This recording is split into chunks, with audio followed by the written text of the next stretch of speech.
welcome to another edition of Fundy Motorsports Magazine. I'm Dave Hanlon, and a little later on in the show tonight, we're going to see a motocross race. As well, we'll be talking about what's entailed in making a motocross race. With me in the studio right now is Peter Hazlitt from the CMA Atlantic Region Motocross Competition Club. That's a mouthful. How you doing, Peter? Not bad, Dave. That's great. Okay, what we want to know right now is, how did you form the club? Like, how did you get interested in forming a motocross club?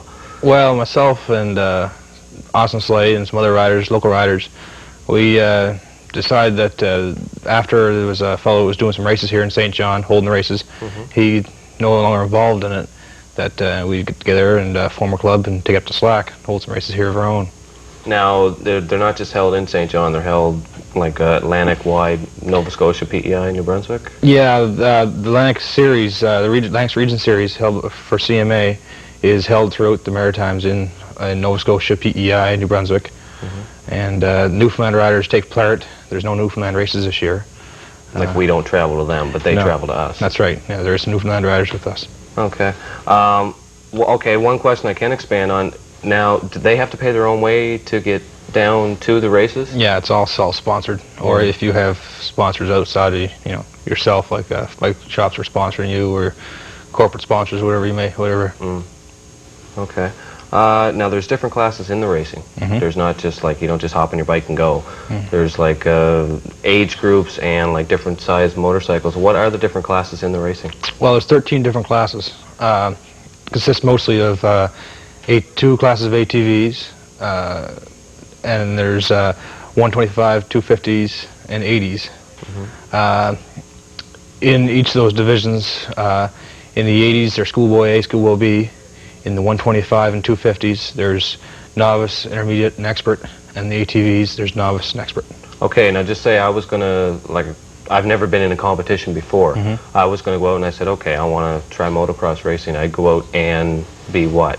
Well, you'd probably depend on the size of your motorcycle, of course. Be 125, say 250. 125, yeah. There's also an open class, too, I forgot to mention that.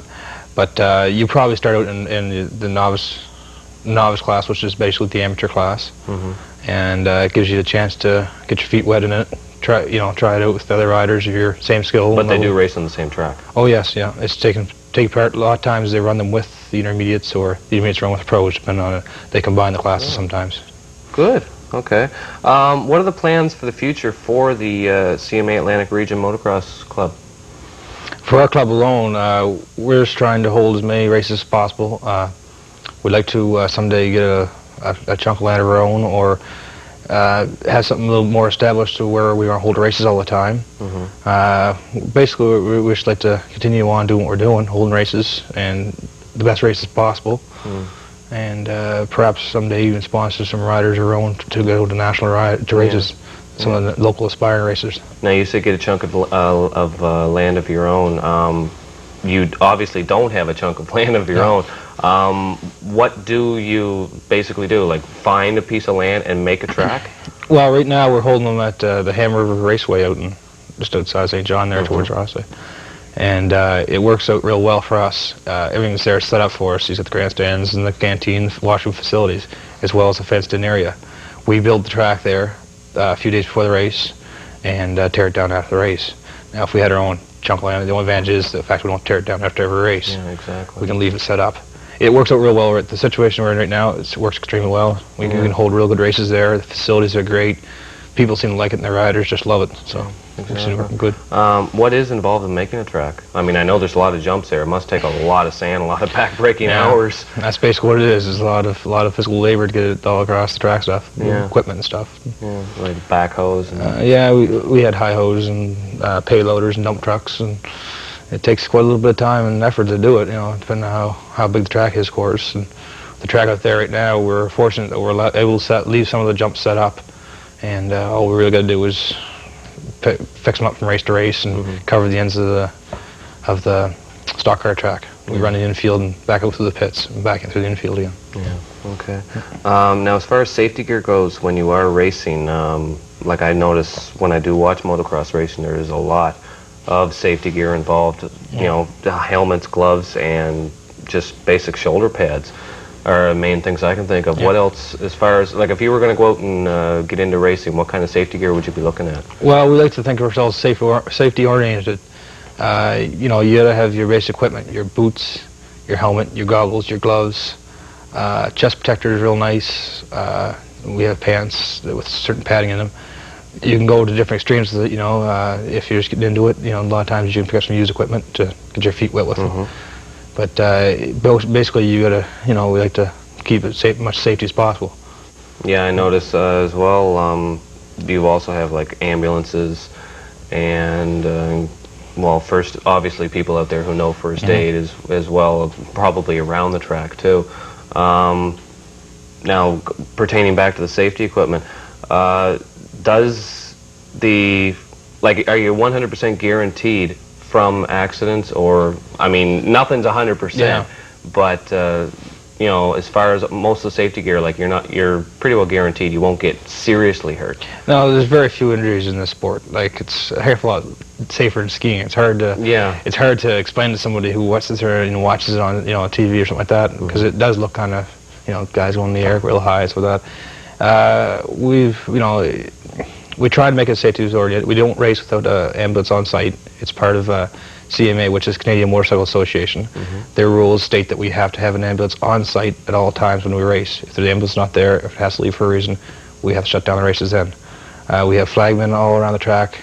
If something happens that the rider's vision is obstructed and somebody goes down, the flagman slows you down so that, you know, it won't cause the worst and you won't get run over or anything like that. Injuries do occur. It's, you know, as with anything, but we like to think of ourselves as very, very fortunate the fact that there's not many accidents. Yeah.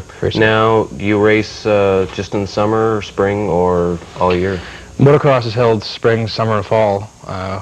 St. John Competition Club also sponsors ice races in the wintertime. We're held at St. John Marina. And now, is this bikes or? ATVs and motorcycles as well. And there's different classes there as well. Really? It's pretty much the same. People go out and do it. It's taken off for a while too.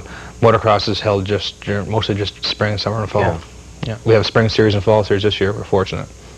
It's good.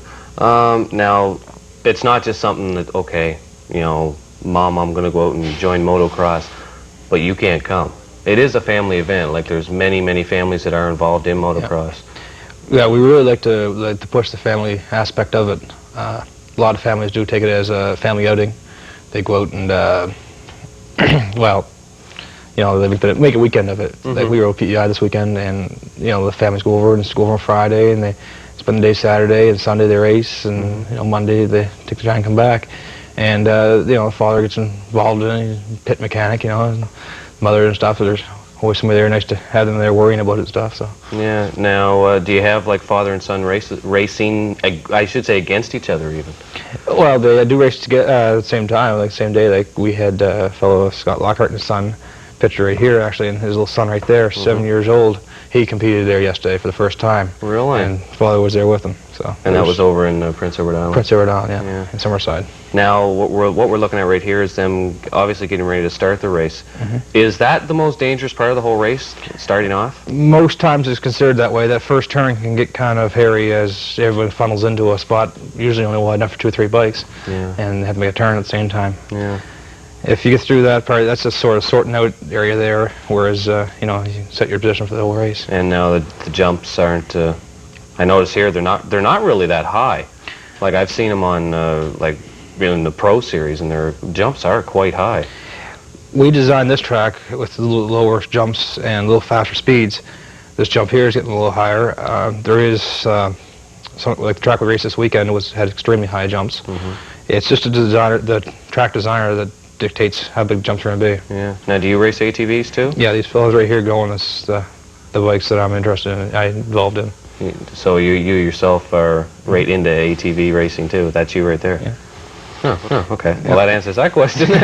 Are they a lot sturdier than motocross, or are they a little bit harder to handle? Well, it's, I'm sure the motorbikes guys would argue with me, but well, yeah, I'm partial to the ATVs, but they do take quite a bit more physical strength. Now, we run a shorter moto than they do. We run a 10-minute moto as opposed to a 15-minute moto on the bikes. It's any of this. It's considered the the word has it the second most demanded sport in the world. Motocross is so, and I believe ATVs are a little harder than the bikes are. So. Yeah. Now, one thing I noticed that wasn't in there is three-wheelers. No, three-wheelers aren't allowed to be sold in Canada anymore, and they haven't been raced since 1985 or something like that. Really? That I didn't know. I'm glad I asked because I haven't seen them in a while. No. I was just wondering, why. Their why inherent instability and stuff, and they have publicity. So. Those were a hard bike to drive as far as stability and maneuvering and all that. Yeah, ATVs even fall down. The four-wheel ATVs fall down less than the bikes do, even in race motocross. But they land. Fortunately, with the ATVs, if you fall off, it's going to stay on all four wheels and stop. Wow. Whereas the motocross, you have a problem of it falling down and braking, which brings me to my next question. When someone does dump a bike, does it hurt the bike very much? I mean, of course, it'll hurt the rider a bit, but... No, not really. They're pretty tough bikes. It depends on how they lay it. If you go with the cartwheels end over end, I'm sure it's going to damage something. Handlebars, rear fenders, quite a common thing on a motorcycle. With the ATVs, we have a tether switch hooked up to us, so if we do upset, the bike goes away from us, it shuts off, so it won't rev, which is one thing the bikes always gotta watch out for. If they fall on the throttle, that they don't stick wide open, self-destruct. Yeah. But no, not usually. It's harder on the riders usually than it is on the bikes. Exactly, yeah. Now, one thing I did notice the difference between, like, okay, you go out and buy a regular street bike, and you go out and buy a motocross bike. Yeah. It almost seems like on the motocross there's no suspension in the rear at all. That's what it almost looks like, but I know there is suspension there, but... There's a lot of suspension, like it's, I believe it's around 10 inches now on the motorcycles, and the ATVs are following close suit there too. The suspension is unbelievable, and they have to be to handle some of the jumps. Some of the indoor events, the riders are getting 30, 40 feet in the air even, and you come down, that's a 200-pound machine in some land, so it's got to have suspension, real good suspension. Now, earlier you touched on the officials around the track. What is their job other than just like flagging the people down if anything happens? There's a referee, an assistant referee, and all those people, but basic flagmen, their best thing is to warn riders that there's a danger ahead, whether it be a rider down a bike lane there, and like that, so that the rider coming around, if you can't see that fellow, he's not going to gas it and run over him or something. And it's safety for the rider coming along and safety for the rider that's falling. You don't... They're placed in all points where their vision is obstructed. Yeah. If you're going down straight away, it's hard to. And they're basically what, a red and a yellow flag? Yellow flags. Yeah. Just yellow flags. Yep. Okay. What's the difference between a yellow flag on a motocross track and a yellow flag on a stock car track? I mean, with a stock car, it means the pace car comes out, and they have to lap around the track a few times following the pace car on a yellow lap. Now, in motocross, is it the same thing? Or? No, not really. With us, what happens is when the yellow flag comes out, you slow down, you know passing from there to the accident. And when you mean by the accident, there's a guy down there, it's pretty obvious what the accidents are on motocross. After that, it's go for it after that. Just open it right back up again. Yeah, until you get back to the spot where he is again, It's fair, you can't slow down a motocross race like you can on a stock car. It's two different kinds of racing altogether as far as places on your track. The track's quite a bit longer and takes a little longer to get around. So. Has any races this year ever have been stopped because of an accident, or or because of maybe weather? No, we run all weather, and as far as accidents, I can't recall any right offhand that this year we had to stop for. And usually the guys, like, he gets up, there's one, I believe you have a clip of a fellow there. Yeah, we do. And most times just the air knocked out of them, like the wind knocked out of them, they get back up and they grab their bike and push off the side of the track. And, their pride's hurt worse than anything else is. Yeah, I suppose. Okay, you said you race in all weather. What is easier to race on, a dry track or a wet track? In your opinion. Different riders, different things. Yeah. Like it depends on how your bike's set up and what you're used to. I was speaking to a young fellow there on races 80s, and he's used to riding in sand tracks. And in the race the track at PEI, it was extremely slippery, and he didn't care for it a whole lot at first. But I mean, there's probably just equal amount of people that would race racing on slippery tracks and one with a sand track. Myself, it doesn't seem to matter a whole lot. I guess I don't like dust too much. It's the only thing I don't really like. I suppose, like they say, eat your dust. You don't really like eating the dust. You eat a lot of it. Yeah, I could imagine you do. Now, you just got back from PEI and a competition over there. What was the competition, and, was there any locals involved other than yourself, and how did we do over there? Oh, there was quite a little contingent from St. John over there, St. John area. Myself and Austin Slater over and competed in the ATV expert class. We split motos. He won one, I won the other. Brian Dorian went over, and he finished second in his first expert showing on the 125. And he's only 16 years old. 16 years old. It's he was. This is only really his first year full time on the 125. He went from a senior to an expert from spring to fall series. Doing extremely well on it. Kind of almost like a natural talent. Yeah, it is. It's really, he's doing real well. There was Mike Brube that went over, and he competed in the novice ATV class, and I believe he got first in that. Steve Joyce was there. Just trying to think who else was over there.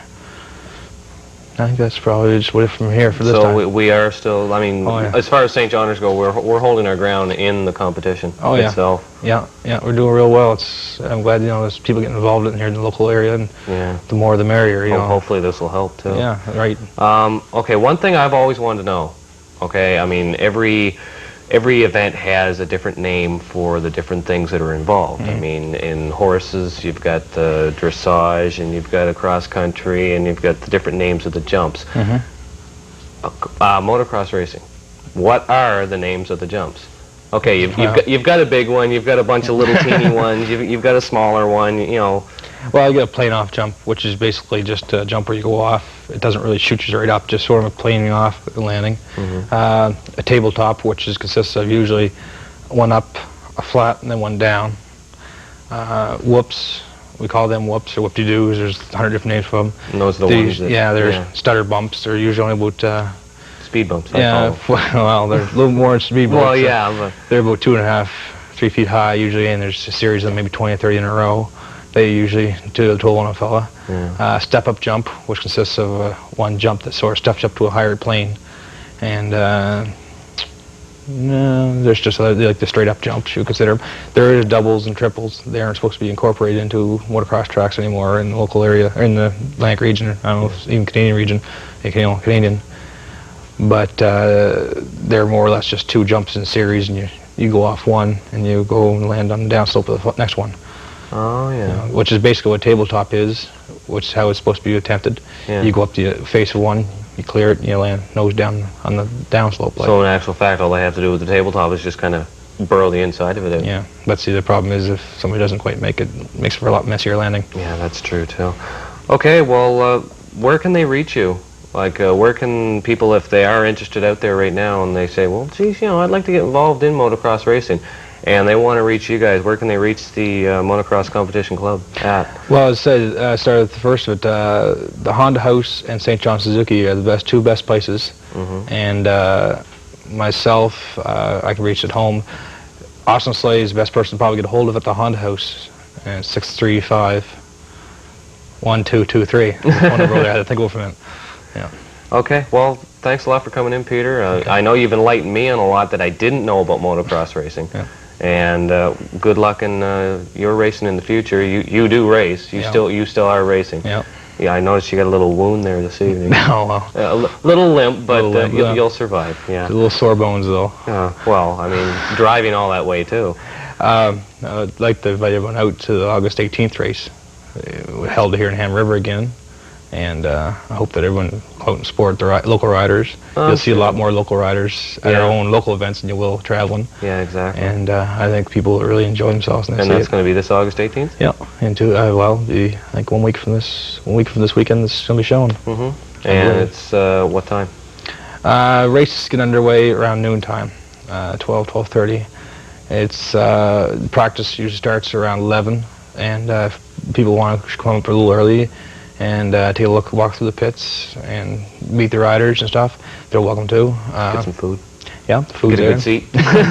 Well, we're fortunate in the fact that our track, you're able to see the whole track from the stands. Yeah. So exactly. no one's got better seats than anyone else. That's true. Real good. Yeah. Okay, well, Peter, thanks for coming in. Thanks very much, Dave. Okay, Peter Hazlitt from the CMA Atlantic Region Motocross Competition Club. We'll be right back in a moment.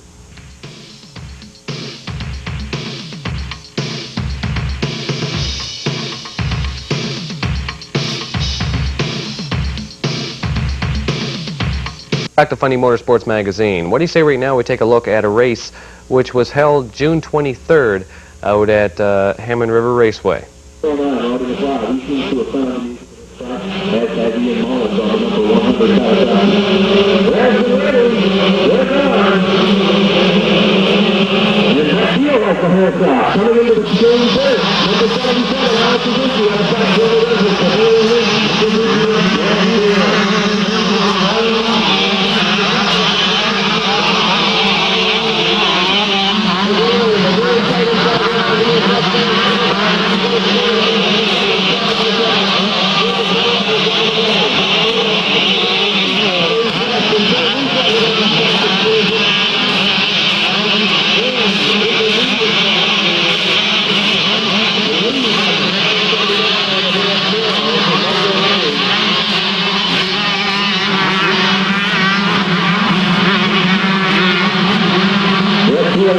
Mike Gregory, number 17, in second. George Ruset now challenging her with Wayne Press on the number 82.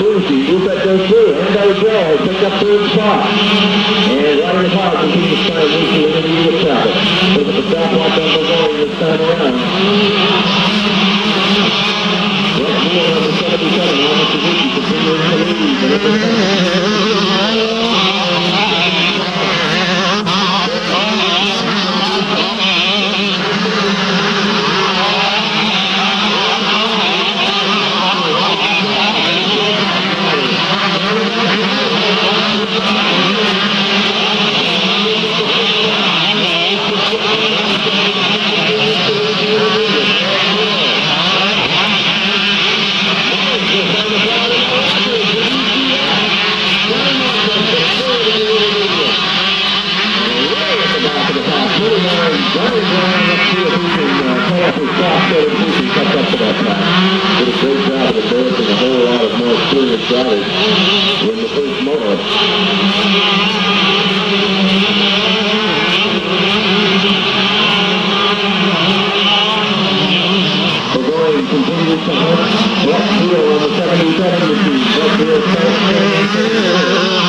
We'll see more motocross racing in a moment, but what do you say right now we take a look at some upcoming motorsports events being held in the St. John area.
We hope you enjoyed a look at motocross racing. I'd like to say a special thank you to Peter Hazlitt from the CMA Atlantic Region Motocross Competition Club. Stay tuned for more motorsports action on upcoming editions of Fundy Motorsports magazine.